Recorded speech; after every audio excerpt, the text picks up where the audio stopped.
Good afternoon.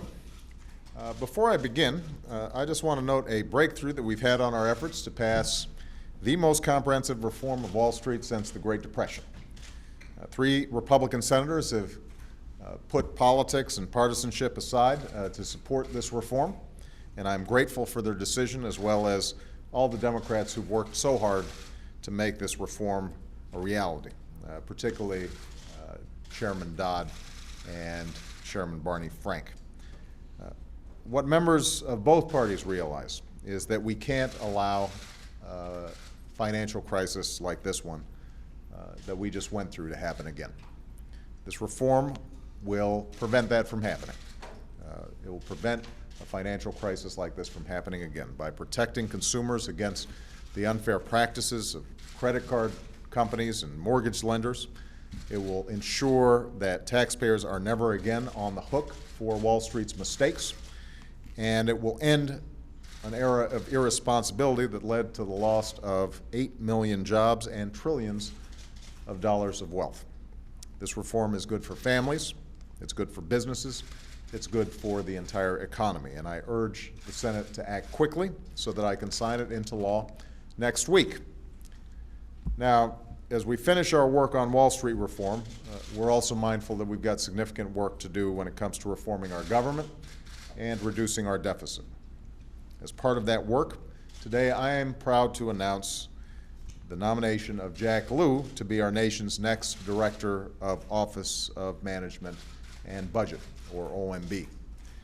Before telling you a little bit about Jack, I just want to say a few words about the man that he will be replacing at the helm of OMB, and that's Mr. Peter Orszag. A few weeks ago, Peter told me that after more than a year and a half of tireless, around-the-clock service in what is one of the toughest jobs around, Peter was ready to move on to a job that offers a little more sanity and fewer line items. Putting a budget together for the entire federal government is an enormously difficult task, no matter what the state of the economy, but Peter's job was even tougher.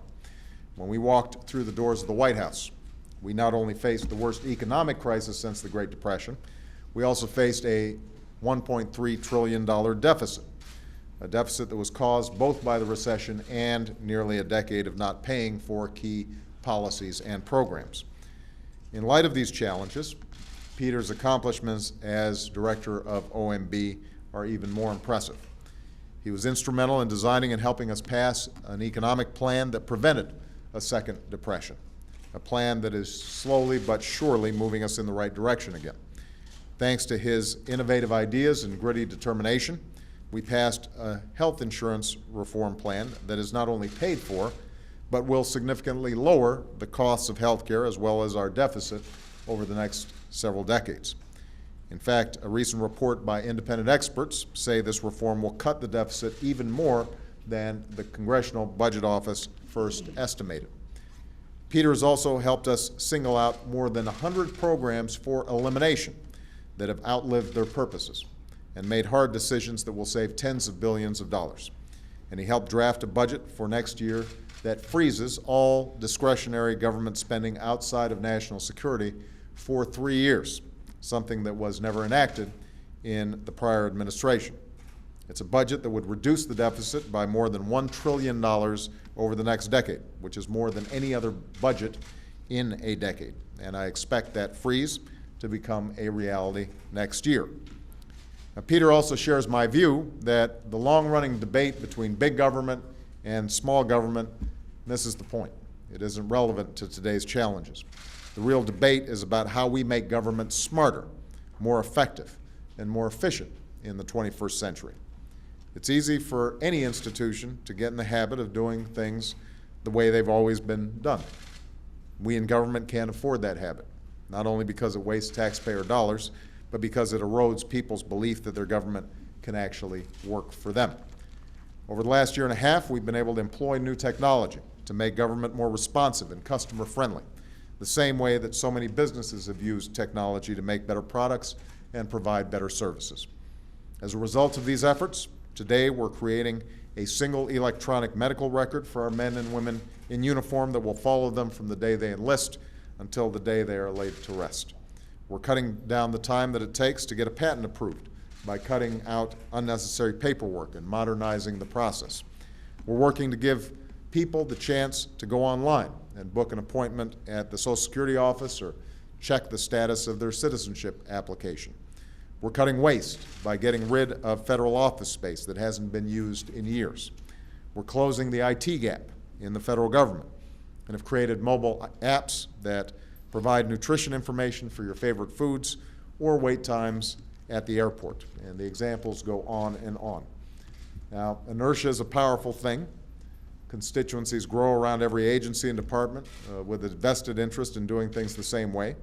And that's why we have to keep on challenging every aspect of government to rethink its core mission, to make sure we're pursuing that mission as effectively and efficiently as possible, and to ask if that mission is better achieved by partnering with the civic, faith, and private sector communities. This is a mission that requires some special leadership.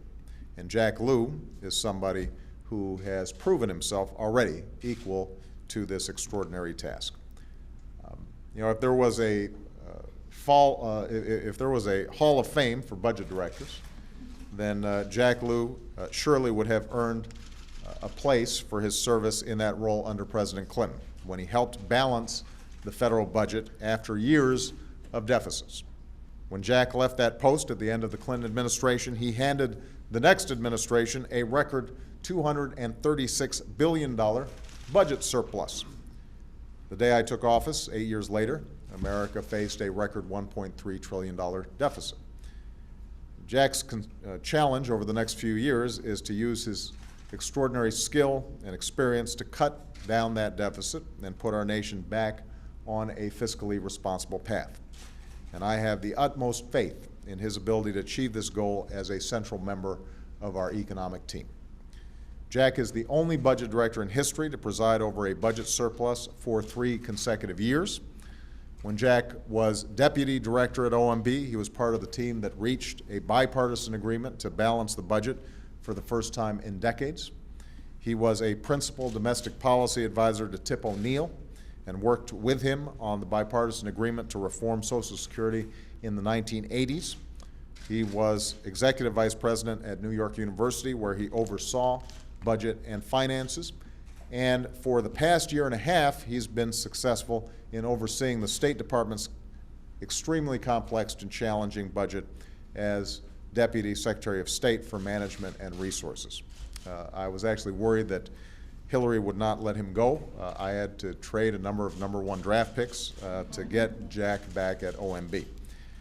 But I am grateful that Hillary agreed to have Jack leave, and I'm even more thrilled that Jack agreed to take on this challenge at this moment. Jack is going to be an outstanding OMB director. We know it because he's been one before.